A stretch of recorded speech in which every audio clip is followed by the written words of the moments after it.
Hello and welcome to Surviving the Narcissist. This is Wanda. And on this channel, we look at narcissism from a personal, professional, and spiritual perspective.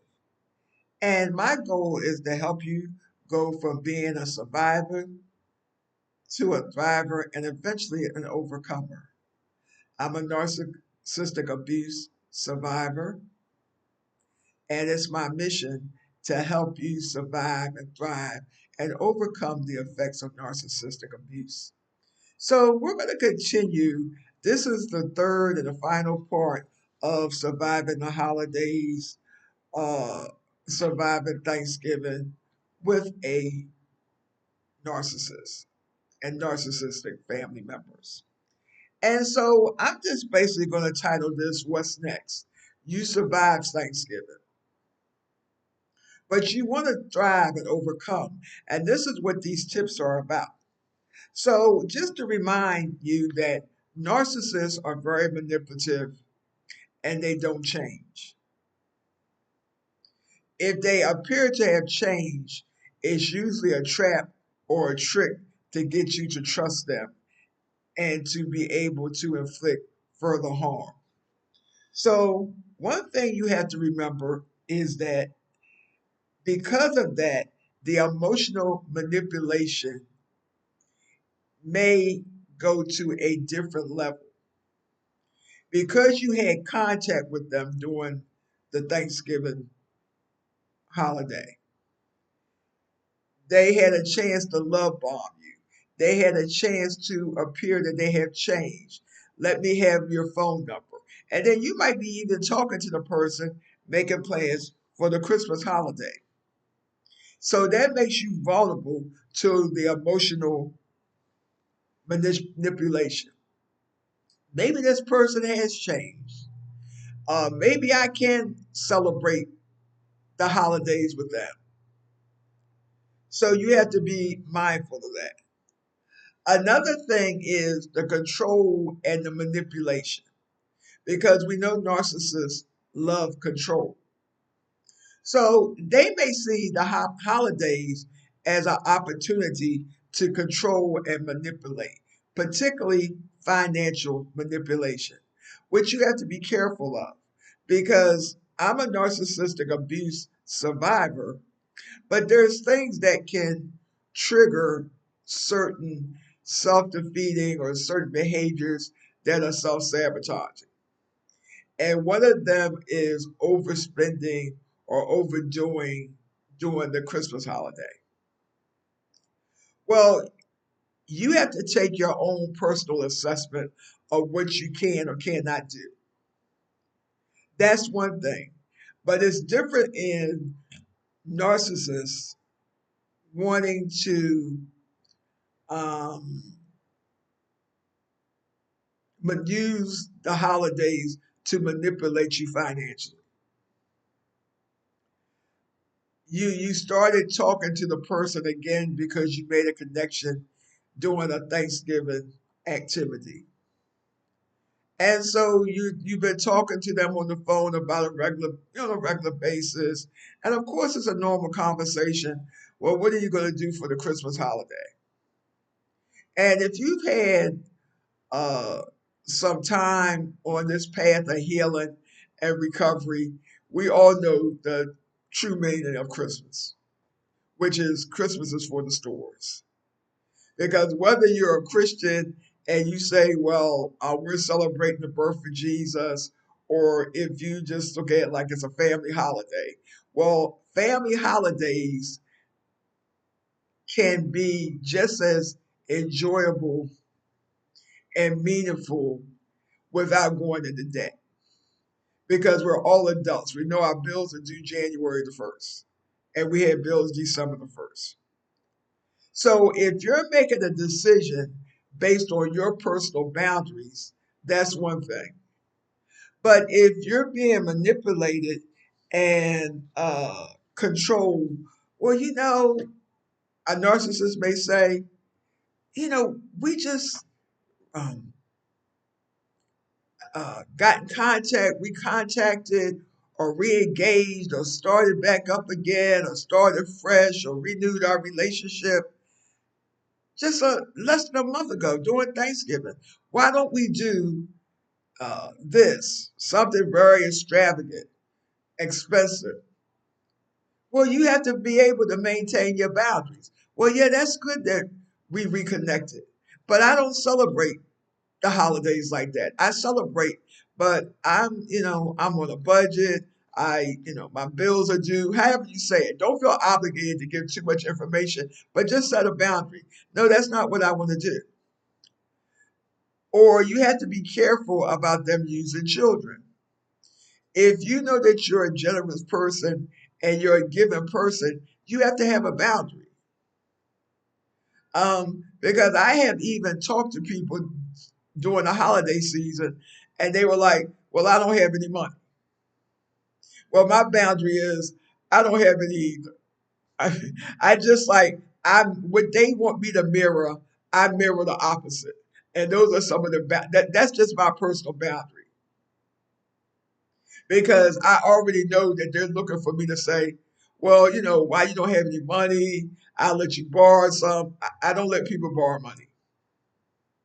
I don't give people money. And so, because that has been something that narcissists have been able to use against me. They might try to use the kids. Well, you know what? I would at least like to get my children at least one or two presents. So then they're already saying that they're broke or they can't do it in a different way. And if they know that, like most people, I have a heart for children, then you might say, well, maybe I can help out. No, you can't. Because basically, narcissists have hidden agendas.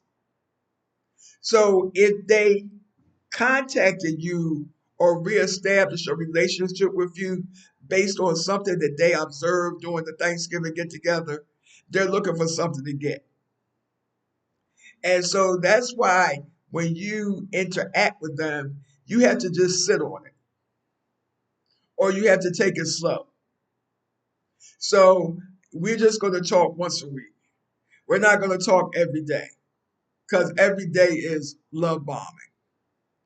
We're not going to give out a whole lot of information, which could they use. Well, you know what? I would get my kids something. My credit cards are maxed out. Well, don't say, well, how'd you get your credit cards maxed out? Because then you're letting them know, well, wait a minute, my credit cards aren't maxed out.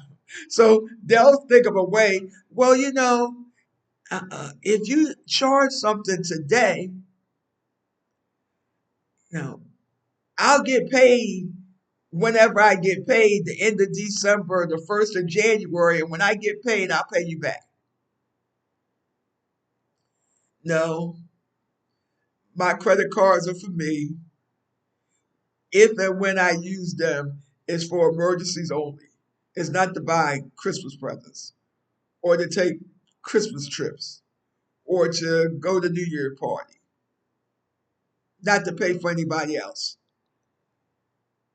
And so I just want to remind you that this is part of a coaching. I'm a coach. And if you want to go learn more, please visit my website, www.visionofrecovery.com. Excuse me. And also, please like, comment, and share and subscribe to this website. So another thing to be, and we're looking at surviving Thanksgiving, upcoming holidays, and what's next. Another thing, performative. Look for them to perform. And when I say performative, it goes along with the facade or the game. So the performative is they did change. Because when you start having conversations or become re-involve yourself or renew a relationship, they might try to fool you by just saying, you know what? I don't really know why we stopped talking anyway. I don't really know what happened to our relationship. And so when you, if you're not mindful of this, they'll try to change the narrative, gaslight, and make it seem like, well, it wasn't that way. I wouldn't do anything like that. So they'll have you questioning your feelings and emotions about a particular incident. And you don't want them to do it. You want to be in a position of using your boundaries or your personal power. So then it could be, or a response, or a more appropriate response may be, well, this is how I felt when it happened. And this is the decision I made. But now we can move forward. So you're setting boundaries on them being able to perform or to develop a new facade or a new mask going forward. So, um, and what's the solutions? Because I always want to give something so practical or what you can do. So what you can do is maintain your boundaries, or the example that I gave is to set a new boundary. So a new boundary may be, like I said, we're going to start from Thanksgiving up until the present time. We're not going to go back over the past, and we're not going to go too far in the future. I don't know what I'm going to do for Christmas. I don't want to know what I'm going to do for New Year's, because you want to stop the manipulation and the controlling and the game, the financial exploitation, taking advantage of the holiday season. It's about family. Well, our family is dysfunctional.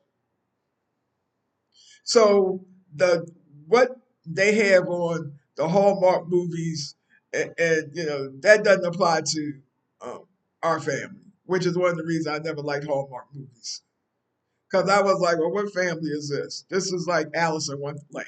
So you have to have realistic boundaries for your dysfunctional family, or narcissistic, or whatever you want to call them. You have to not have great expectations, because they want you to feed into the mass or the image that everything has changed.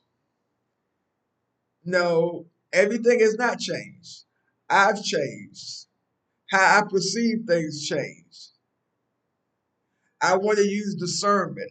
I want to use wisdom. I don't want to be under pressure tactics or control tactics. So you establish the expectations. So the expectations might just be, I'm going to call and wish the person a Merry Christmas. Or the expectations may be, I'm just going to send them a card. Baby steps. Not, we're going to exchange presents. We're going to do an activity together. You have to have um, realistic expectations so you won't get sucked into the game, or you know like I said, some sort of manipulation. Or when you tell them no, you'll definitely see a change in their behavior.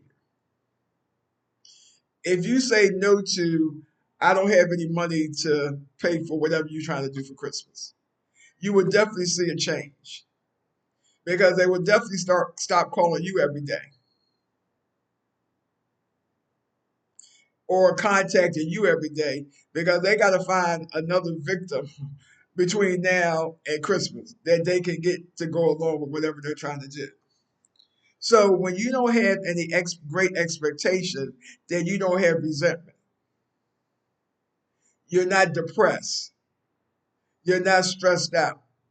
because your expectation is, I expect them to act like narcissists act. I expect them to act how users act. And another thing is to focus on the joy of the season and how you want to celebrate. And when you focus on your joy and your self-care, then that will be the gift of the holiday season to you. The gift of happiness, the gift of joy, and the gift of freedom from narcissistic abuse. And just remember to like, subscribe, and share. Also, visit my website, www.Vision of Recovery. I have a lot of free resources. And also, I offer a free 15-minute one-on-one to see if you would like to work with me. I'm a certified life coach, and my focus or my expertise is on trauma, addiction, and narcissistic abuse recovery. And until next time, be blessed.